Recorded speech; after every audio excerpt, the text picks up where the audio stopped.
Hello, and welcome to this video lecture on pre-Columbian societies. So this particular lecture is dealing with two big questions. One is whether or not there is such a thing as an American Indian. Now I know that sounds kind of strange. Of course there are American Indians. We can point to all the tribal names, but that's not what I mean. What I mean by the question is that can we really say that there is such a thing as one type of American Indian?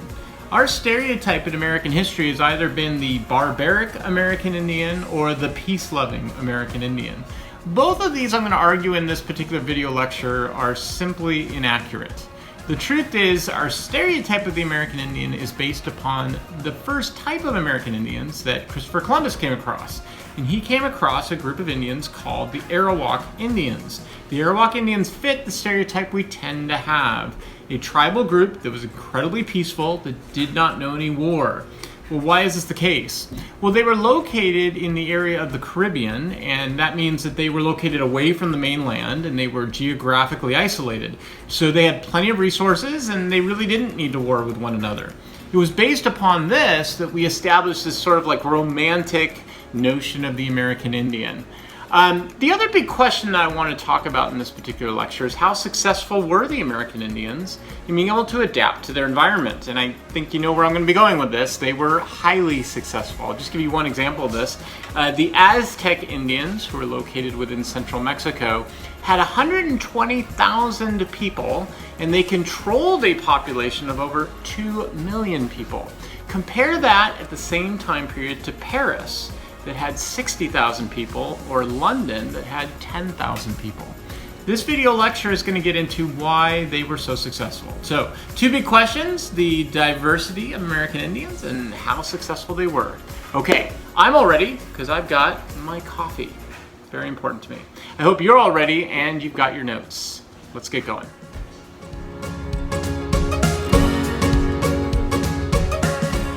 Okay, so I want to start off with the first principle about American Indians being able to adapt to their environment. This is actually very complicated and very interesting, and here's why. So whether we're talking about American Indians who lived in North America, they lived in Mesoamerica, that's that Mexico, Central America area, or if they lived in South America in the Andean Mountains, they tended to adapt based upon their use of food. So there were a lot of different types of food that they had, like squash and beans, but probably the most interesting is maize. Maize, when we think about it, is a form of corn, but what we oftentimes don't remember is that maize is actually very complicated and diverse. The first types of maize that people found were very narrow and thin, and the ears of the corn were very small and tough to eat. What a lot of the American Indians found was that they would eventually find types of maize that had other types of proteins in it that allowed for the ears of corn to be bigger and also allowed them to be a little bit easier in order to eat. So they started breeding that more, or domestication of agriculture.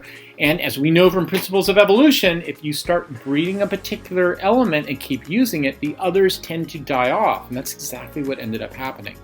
Another good example of adaptation in an environment was the use of irrigation, and sometimes in the most difficult environments.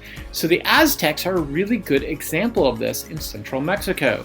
The Aztecs settled down in Lake Texcoco, and in that environment they created these huge wooden structures.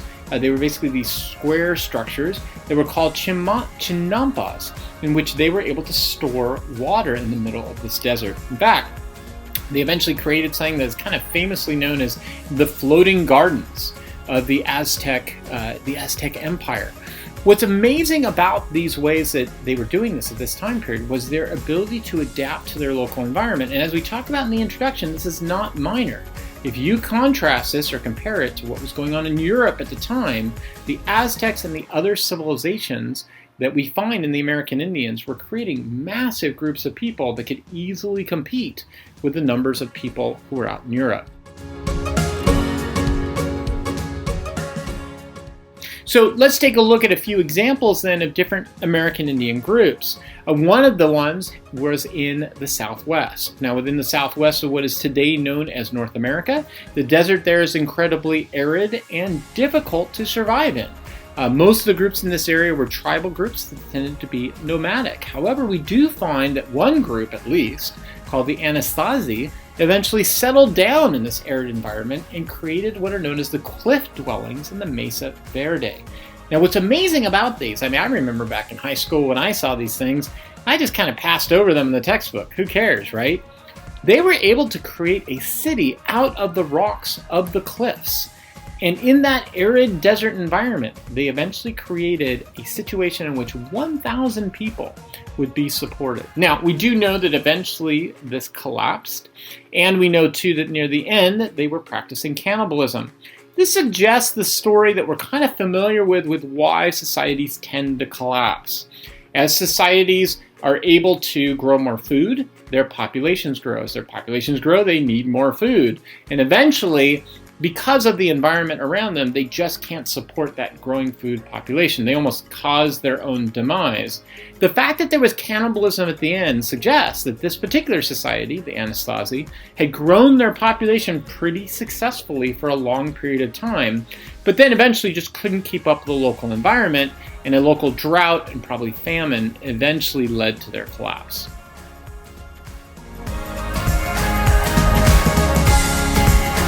Let's take another example of a successful American Indian group up in the northeast of what today we know as the United States. Out in that area, there were a group of tribes that did not have a centralized government. They were farming and trading and warring with one another. Eventually, and part of the reason why they did this too, is that the resources in their area in what's called the Ohio River Valley were incredibly rich for farming. So eventually these wars just made it incredibly difficult for them to have success. So what did they do? They formed a confederacy to stop the warring and increase trade. This is known as the Iroquois Indians. Now, a lot of people who know about the Iroquois Indians today think that this was an inherent, this was a group that had always been there. Not the case. The Iroquois were an agreement between numerous different Native American tribes, the Mohawk, the Onondaga, the Oneida, the Cayuga, and the Seneca, to come together and form a confederation so they could stop wars and increase their trade. It included somewhere around 125,000 people. What's kind of amazing about this group is their ability to form that confederation in a similar model that we see European kingdoms forming confederations at their time as well. They're centralizing power, increasing trade, and we kind of know when the Europeans show up, the Iroquois Confederation are going to start forming alliances with the British, the French, or the Spanish, depending upon who settled out their interests best. Okay, so now let's go back to Mesoamerica again and talk just briefly about the Azteca. So we talked a little bit about them before with the Chinampas and storing water. The Azteca were able to support a population of 120,000 people. They also expanded outwards and were able to control over 2 million people. So how did they get enough resources to do this? Well, they did two things. One, they created a structured hierarchy. This hierarchy was able to organize people at the local level as well as the centralized level. It included family elements, and these families were then regulated by local landholders called the Kapoli. The Kapoli then were responsible to what are known as the executive councils.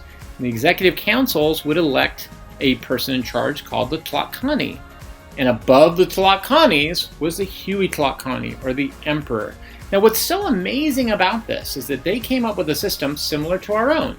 Local control guided by a centralized control. It's kind of like what we do today of the local control, state control, and national control. But they did this thousands of years ago. They also eventually centralized their power and went out and conquered other societies, local tribal groups, and created tributary systems in which they demanded taxes from these local people and then used those taxes to supply for the population at large. At the same time, they then justified all of this based upon a religious system that's different from our own. Our religious system is based upon what's known as linear time, meaning there's a beginning, a middle, and eventually an end. In the Azteca system, there was a cycle. In fact, there were 7 of these cycles. They kind of mirrored the farming cycles. So just as we would have seasons like spring, summer, fall, and winter, so do you have the same with the religious cycles. Birth, growing up, death, reseeding of the soil. That's why, for example, human sacrifice was practiced amongst the Aztecs. It was a way to supply the gods with human blood so that they would re-fertilize the cycles and keep them going. I think for our sake, for analysis, what's kind of interesting about this is that it was a way to justify that hierarchy that went out and created the ability to have more resources. Very similar system was created with the Inca within the Peru. So within Peru in the Andean mountains, there were a number of small groups like the Chauvin and the Waru. Eventually those came together into what is known as the Incan Empire. Now, they had to deal with extreme difficult altitudes up in the Andean mountains. So how did they deal with this? Well, they did two very important things. One, they created an incentive for the emperor to expand. How did they do this? They basically said that the son of any emperor basically had to go out and conquer his own lands. When he died, his son would not inherit the lands became the empire's lands. This created an incentive for emperors to go out and conquer more areas. And when they conquered areas, they did not create tributes. Instead, they created what's called the Mita system. The Mita system basically forced the people who had been conquered into sort of like an assimilation into the Incan system, in which they had to work on public projects like the creation of roads. In return to that, the people who had been conquered would be given guaranteed food, shelter, and protection. This allowed them to develop a pretty extensive empire. Okay, so what are the takeaways that we can take from this?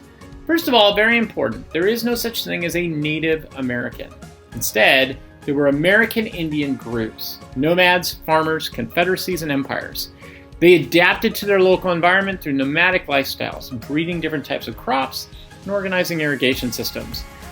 Please remember, our stereotype of the tribal groups, yeah, they did exist, but that was only one type of group.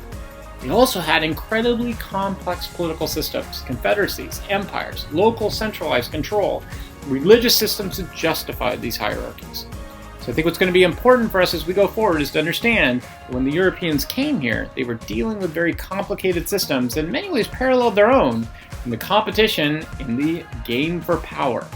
Okay, see you in class.